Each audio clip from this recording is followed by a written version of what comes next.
বন্ধুর বাড়ি পৌঁছানোর আগেই নামল ঝড়ঝরিয়ে বৃষ্টি।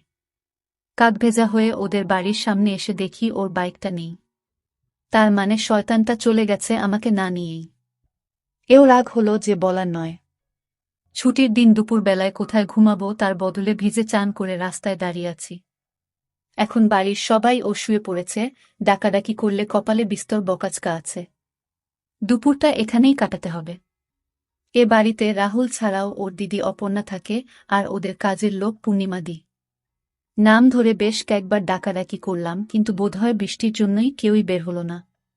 রাহুলের ঘরে ঢোকার একটা রাস্তা আছে বাড়ির পিছন দিয়ে। দরজা খুল না দেখে বাধ্য হয়ে ওই পথ দিয়ে বাড়ির পিছনে গেলাম। যদিও এখন একেবারে চান করে গেছি, কিন্তু বৃষ্টিটা এখন মন্দ লাগছে না। রাহুলদের পিছনের দিকের বারান্দার ছাতটা টিনের।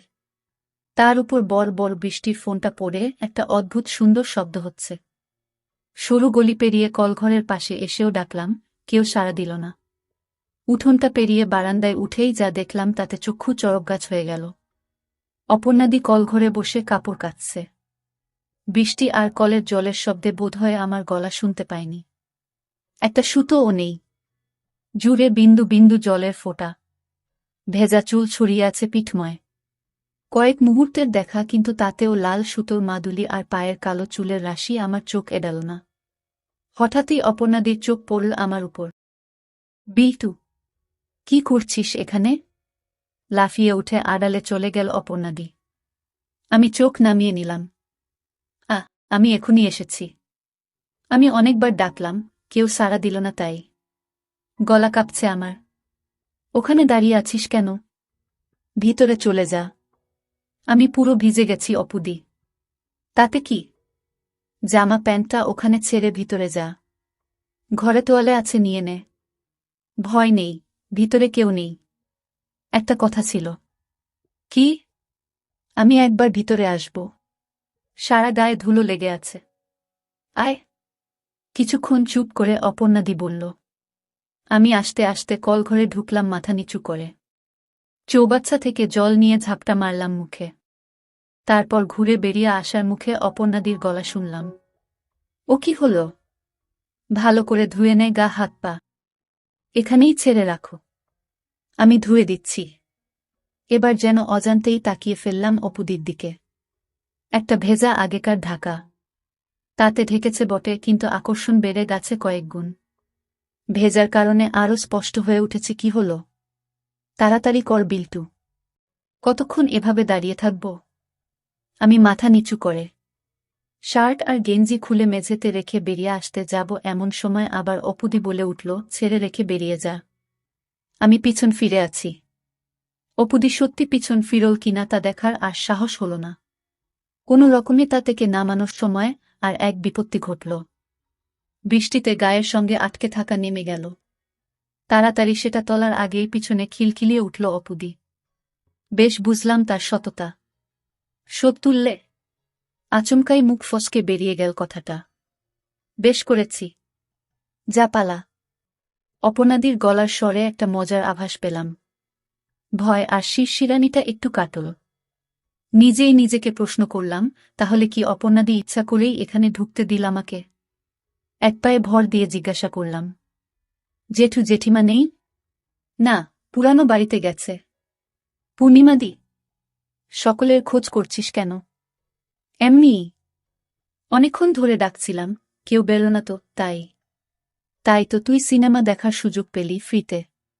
তা বটে। তবে শুধু ট্রেলার। এরকম সিনেমার জন্য আমি ব্ল্যাকে টিকিট কাটতেও রাজি। আমার সাহস বাড়ছে ক্রমশ। পাকামি করিস না। যা ভাগ। অপুদি। কি? একবার দেখাবে? মানে? একবার দেখব তোমাকে। কি? প্লিজ। খুব ইচ্ছা করছে।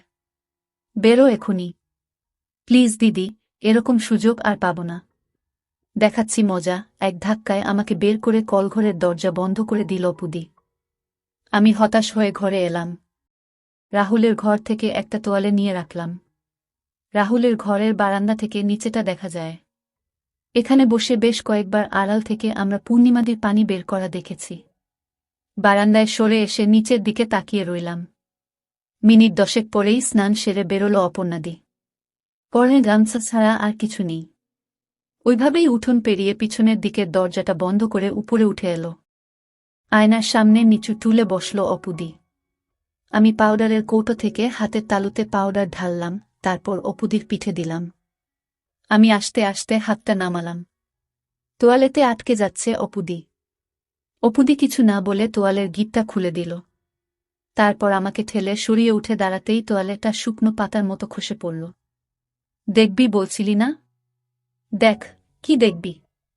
হায়, সত্যিই কি দেখো বুঝে উঠতে পারছিলাম না।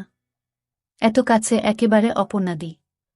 সব কেমন গুলিয়ে গেল, যেন নিজের গায়ে চিমটি কেটে দেখতে ইচ্ছা করছে স্বপ্ন দেখছি কিনা। চোখের সামনে একজন দেখাচ্ছে, ভেবে পাচ্ছিলাম না কি করব। থরথর করে কাঁপছে সারা শরীর।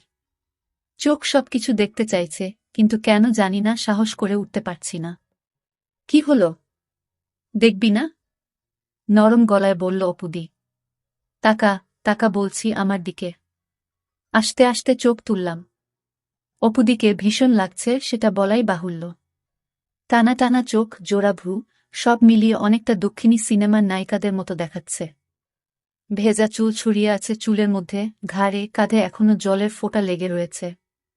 অপুদির চোখে চোখ পড়তেই চোখ নামালাম নিচের দিকে। এবার আমি সরাসরি দেখতে পাচ্ছি। অপুদির গায়ের রঙের তুলনায় বেশ পরিষ্কার, তবে তা দক্ষিণী নায়িকাদের মতো বেশ বর্ণায়। যেন অনেকটা মাধ্যাকর্ষণকে উপেক্ষা করে আকর্ষণ করছে আমাকে। অপুদির গলা শুনে সম্বিত ফিরল।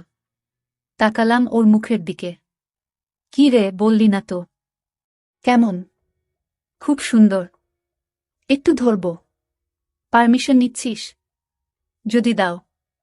আমার মাথার চুল ধরে অপুদি বলল, ওরে বাদর, ধর, যা খুশি কর। বুঝিস না নাকি কিছু? আমি আর থাকতে না পেরে 2 হাতে দুটো ধরলাম। এ মনে হলো পিছলে বেরিয়ে গেল বুঝি। বসে বেশ জোরে চাপ দিয়ে ফেললাম। অপুদি বলে উঠল, আস্তে বিল্টু। সরি। অনেক সময় আছে। তাড়াহুড়ো করিস না। তাহলে তোর ও ভালো লাগবে না, আমার ও না। আমাকে বিছানার কাছে নিয়ে এলো অপুদি, তারপর একটানে আমার ততক্ষণে কলা গাছ। এবার বিছানায় শুয়ে পড়ে ও বলল, নে যা দেখবি দেখো। আমি এবার নিচে মনোনিবেশ করলাম। নিচ থেকে নেমে এসেছে হালকা চুলের রেখা। সেটাই নিচে নেমে বেশ ঘন জঙ্গল তৈরি করেছে। আমি হাত দিয়ে ওর মধ্যে বিলি কাটতে লাগলাম। অপর্ণাদি নড়ে উঠে শক্ত হয়ে গেল। মেঘলার জন্য ঘরে এল কম। তাছাড়া জানালার পর্দাগুলো ও টানা। তাই বিশেষ কিছু দেখতে পেলাম না, আন্দাজে আরও গভীরে নিয়ে গেলাম। এতদিনের ফিল্ম আর ম্যাগাজিন দেখার অভিজ্ঞতার সঙ্গে মিলিয়ে আন্দাজ করার চেষ্টা করছিলাম। নামল নরম একটা সুড়ঙ্গের মধ্যে। অপুদি চোখ বুজে ফেলেছে।